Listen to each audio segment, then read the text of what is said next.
stick in the mud. The manager was as good as his word, Skarloey continued. I came home from the works with 6 wheels and a cab. A cab is the latest thing for engines, he told me. I hope it will cheer you up after your disappointment. Rheneas chuckled. It cheered him up too much, and those silly coaches made him worse. Such a handsome engine, they tittered. 6 wheels and a cab, so distinguished, my dears. It's a pleasure to see him. He soon got too big for his wheels. Skarloey smiled ruefully. I did too, he said. Go on, Rheneas. He boasted about his cab till I was tired, said Rheneas. You should get one like me and be up to date, he would say. No, thank you. You look like a snail with an ass on your back. You don't go much faster either.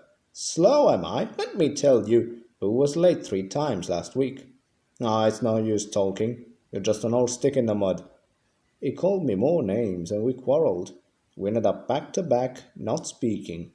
It went on for days and days. One dark Monday morning, Skarloey had to take the workman's train to the quarry.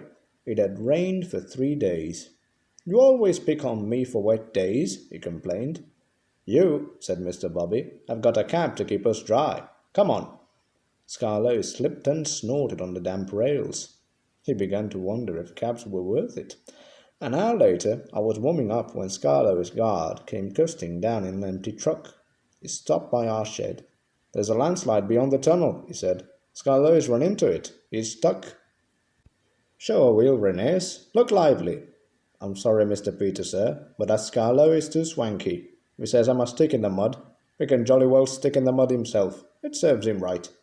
But, went on my driver, there's poor Mr. Bobby and the quarrymen. Does it serve them right too? The guard says the mud's like treacle. Oh dear, I said, that will never do. We must save them before they get sucked in. And off we puffed with 2 trucks and some workmen. Things weren't too bad after all.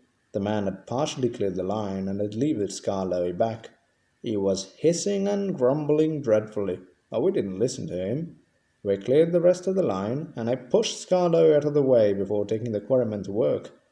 Mr. Bobby cleaned and oiled his wheels in motion, so that when I returned with the coaches I could help him back to the shed. I'm sorry I was swanky, he said at last. Thank you for helping me.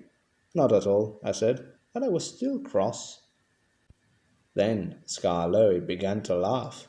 I'm the stick in the mud after all, he gurgled helplessly. Not you. I laughed too. I couldn't help it. It looked so funny.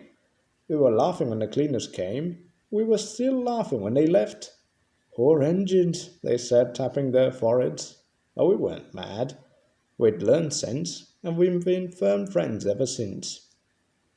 It was nearly dark. The listeners stirred and stretched. Thank you, Skarloey and Rheneas, they said. Now you've told us about the old days, we can give you both a splendid birthday next week.